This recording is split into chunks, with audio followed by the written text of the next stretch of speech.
तो welcome to my YouTube channel all in one. आज हम लोग क्लास 10th एनसीईआरटी बुक के एक्सरसाइज 5.2 का क्वेश्चन नंबर 14 करेंगे। तो जैसा कि आप लोग इससे पहले क्वेश्चन नंबर 13 कर चुके हैं, और जो लोग क्वेश्चन नंबर 13 नहीं किए हैं 13 तक, वो क्या कीजिए कि डिस्क्रिप्शन में जाके प्लेलिस्ट चेक कीजिए और पहला वीडियो से आइए, ताकि आपका बेसिक्स जो है क्लियर हो। तो चलिए हम लोग स्टार्ट करते हैं। क्वेश्चन नंबर 14 क्या कहता है कि how many multiples of 4 lies between 10 and 250। मतलब यहाँ पर आपके पास एक रेंज दिया हुआ है, 10 और 250 के बीच में 4 का मल्टीपल कितना है। मतलब सीधा सा बात कि 4 से डिविजिबल होने वाला कितना नंबर है। तो हम लोगों को क्या करना है ना, यहाँ एपी का तो आता पता है नहीं, कोई भी एपी दिया हुआ है नहीं। तो हम लोग क्या करेंगे, सबसे पहला एपी फाइंड करेंगे। ठीक है, तो देखिए दिया हुआ है हमारे पास 10 से 250 के बीच का नंबर्स में से हम लोगों को फाइंड करना है कि कौन सा नंबर 4 से डिविजिबल है या फिर 4 का मल्टीपल है। तो 10 के बाद क्या 10 4 का मल्टीपल है? नहीं है। 11 भी नहीं है। तो कौन सा होगा? 12। तो मतलब एक टर्म तो हो गया हमारे पास क्या, 12। ये जो हो गया फर्स्ट टर्म हो गया हमारा। ठीक है, अब इसके बाद नेक्स्ट टर्म अगर हमको फाइंड करना है तो क्या करेंगे, 4 का चूंकि मल्टीपल है तो इसमें 4 ऐड करते जाएंगे। ठीक है, तो कितना हो जाएगा, 12 + 4 16। तो इसको हम लोग कुछ इस तरीके से लिखेंगे, A1 = कितना हो जाएगा, 12। ठीक है, A2 = कितना हो जाएगा, 12 + 4 मतलब 16। A3 = कितना हो जाएगा, 12 + 4 क्या यहाँ पे हमारे पास है 16। तो 16 + 4 कितना हो जाएगा, 20। तो 3 टर्म तो हमारा मिल गया। अब लास्ट टर्म हम लोग देखते हैं, लास्ट टर्म क्या होगा, an जो भी होगा। तो हम लोग क्या करेंगे, an लिखेंगे। an = अब क्या हो सकता है, देखिए लास्ट टर्म हमारे पास यहाँ दिया हुआ है क्या, 250। इन्हीं के बीच का फाइंड करना है। तो क्या 250 जो है 4 का मल्टीपल है, इसको हम लोग को चेक करना होगा। तो हम लोग यहाँ करते हैं, 250 को हम लोग डिवाइड करते हैं कितना से, 4 से। ठीक है, 6 टाइम में 24, बचा कितना 1, और यहाँ कितना 0। अब 4 से 2 टाइम में 8, बचा कितना 2। तो देखिए 2 जो रिमाइंडर बच गया ना, इसका मतलब क्या हो रहा है, सो ध्यान समझिएगा कि ये जो रिमाइंडर बच रहा है, अगर ये नहीं रहता, इससे अगर 2 कम रहता इस नंबर से, 250 से अगर 2 कम रहता, तब ये 2 से पूरी तरीके से डिविजिबल था ना, 4 से पूरी तरीके से डिविजिबल था। तो हम लोग क्या करेंगे, इस 2 को इस नंबर से हटा देंगे। मतलब कितना, 250 - 2 मतलब 248। ये आ गया हमारा लास्ट टर्म। तो अब जो हमारा एपी बना वो कैसा एपी है, सो देख लीजिए, 12 16 20 ... 248। अब हम लोग को ये देखिए, ये फर्स्ट टर्म हो गया, ये लास्ट टर्म हो गया। तो टोटल टर्म कितना है ये फाइंड कर लेंगे, तो क्वेश्चन सॉल्व हो जाएगा। ठीक है, तो हम लोग लिखते हैं, a का वैल्यू कितना है हमारे पास, 12।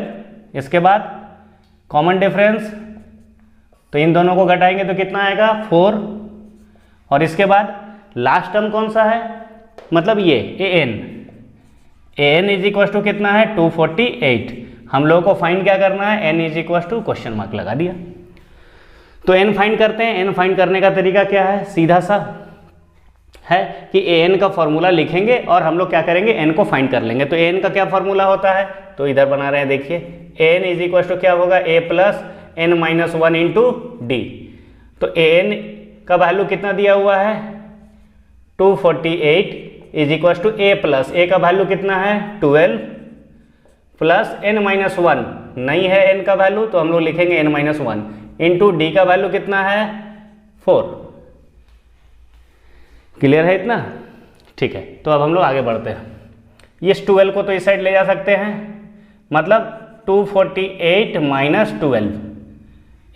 = कितना हो जाएगा, n - 1 × 4। अब हम लोग क्या करेंगे कि 12 सब्सट्रैक्ट करेंगे, तो कितना हो जाएगा, 236 = n - 1 × 4। अब इस 4 को इस तरफ लेके जाएंगे तो क्या होगा, ये इंटू में है तो क्या डिवाइड हो जाएगा। तो 236 / 4 तो इसको आप काटिए, इसको हम लोग देखते हैं। अगर इसको हम काट रहे हैं तो 4 से कितना बार में, 4 5 जा 20, 3 हो गया 36 हो गया, ठीक है। अब 4 से कितना बार में, 9 बार में, तो ये कितना हो गया 59। तो हम लोग क्या लिखेंगे, 59 इज इक्वल टू कितना हो जाएगा n-1। अब n का वैल्यू कितना आ जाएगा 59, और ये -1 इधर आया तो +1 मतलब 60। तो हम लोग ये कह सकते हैं कि टोटल 60 नंबर होगा 10 और 250 के बीच में, जो कि डिविजिबल होगा किससे, 4 से, या फिर 4 का मल्टीपल होगा। तो क्वेश्चन नंबर 14 क्लियर हुआ। क्वेश्चन नंबर 14 के बाद अब हम लोग क्वेश्चन नंबर 15 देखते हैं। आइए देखते हैं क्या है।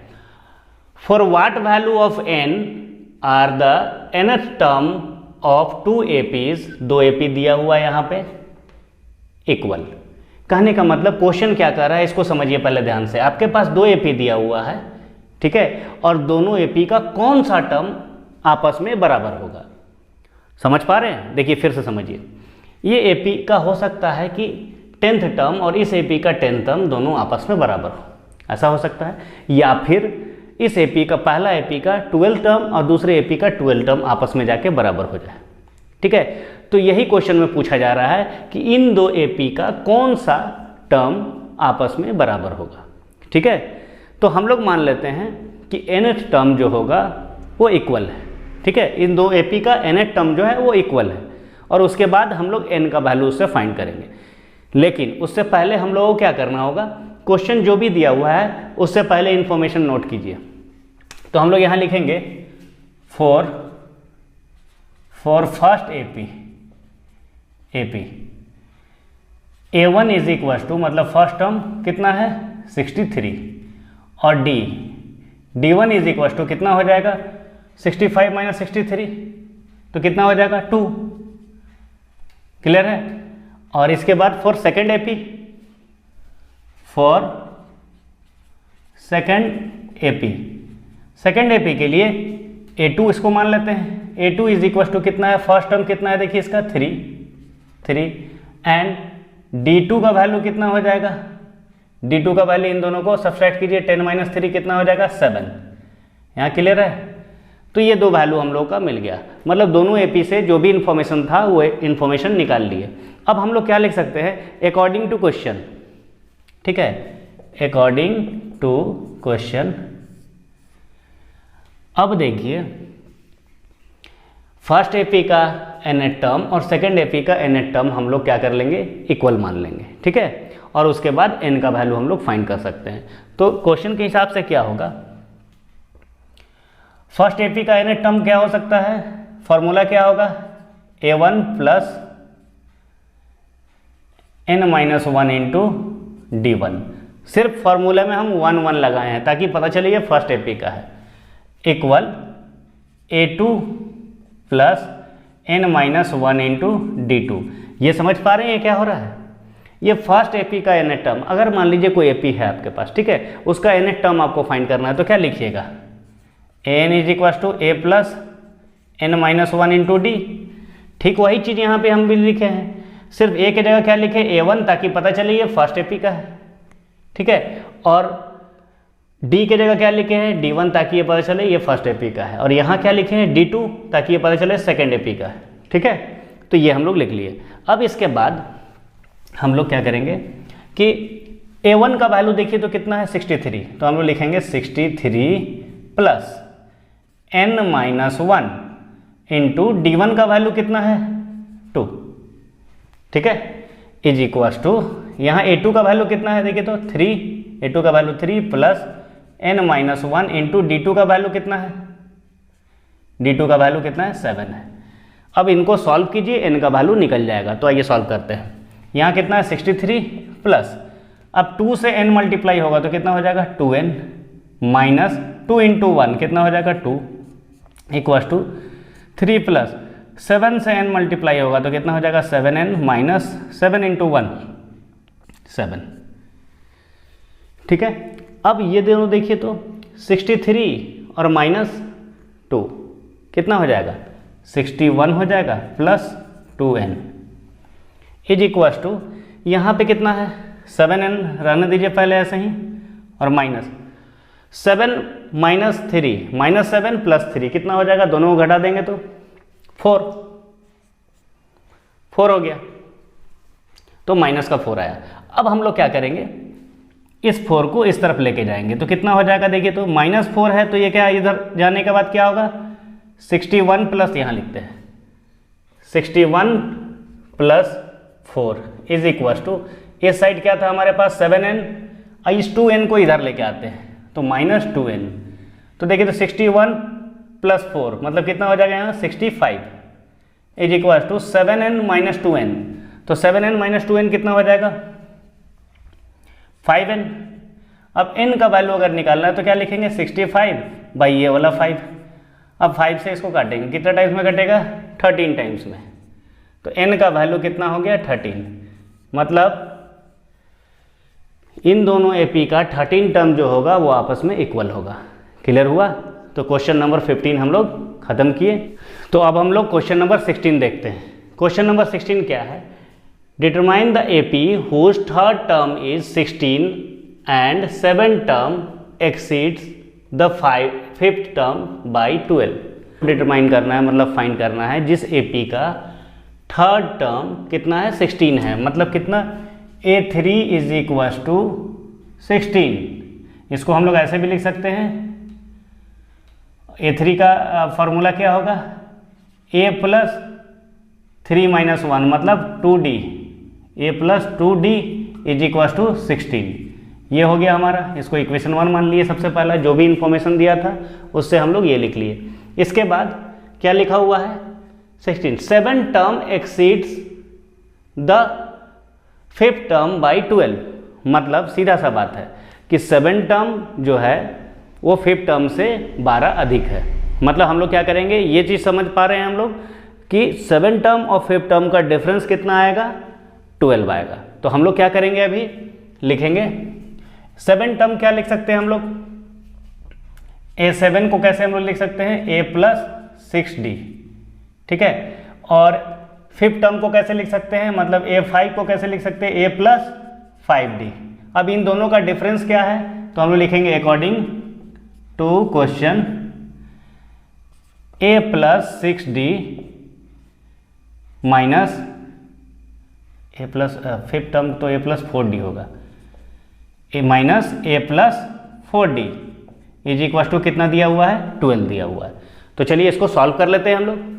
तो कितना हो जाएगा, देखिए तो यहाँ A + 6D ऐसे ही रहेंगे, ये माइनस से मल्टीप्लाई होगा तो -A, और ये माइनस प्लस क्या हो जाएगा -4D इज इक्वल टू कितना है 12 है। ये A और ये कैंसिल हो गया, 6D - 4D कितना हो जाएगा 2D इज इक्वल टू 12। तो D का वैल्यू कितना निकल गया, D इज इक्वल टू 12/2 मतलब 6, D का वैल्यू हमारा 6 निकल गया। अब इस D के वैल्यू को अगर हम लोग इक्वेशन 1 में पुट कर दे तो A का वैल्यू भी निकल जाएगा। तो लिखते हैं put the value of D in equation 1। तो चलिए पुट करते हैं हम लोग, इक्वेशन 1 क्या है, A + 2D is equal to 16। तो हम लोग लिखेंगे A + 2 × D का वैल्यू कितना है 6 इज इक्वल टू 16, मतलब A + 6 × 12 is equal to 16। A is equal to कितना हो जाएगा, ये 12 को इस साइड लेके जाएंगे तो 16 - 12 इज इक्वल टू 4। A का वैल्यू कितना आ गया हमारे पास 4 आ गया, D और A निकल गया। अब आप खुद देख लीजिए, फर्स्ट टर्म AP का है आपके पास, कॉमन डिफरेंस है, तो क्या AP डिटरमाइन कर सकते हैं, बिल्कुल। देखिए A1 को हम लोग निकाल सकते हैं कैसे, A1 का वैल्यू क्या होगा, जो A का वैल्यू है A इज इक्वल टू कितना 4, ठीक है। A2 कैसे निकालेंगे, A2 इज इक्वल टू कितना हो जाएगा, आप ऐसे कर सकते हैं, ये जो आया A का वैल्यू प्लस D मतलब कितना, या फिर इसको ऐसे A1 + D, तो A1 का वैल्यू कितना है 4 प्लस D कितना है डिफरेंस 6, कितना हो गया 10। नेक्स्ट A3 क्या हो जाएगा, A2 जो भी होगा A2 + D का वैल्यू, A2 का वैल्यू कितना आया हमारे पास 10 प्लस D का वैल्यू कितना है, D देख लीजिए 6, तो कितना हो जाएगा 16। तो हमारा ए पी क्या आ गया, 4, 10 और 16, 4, 10, 16 डॉट डॉट।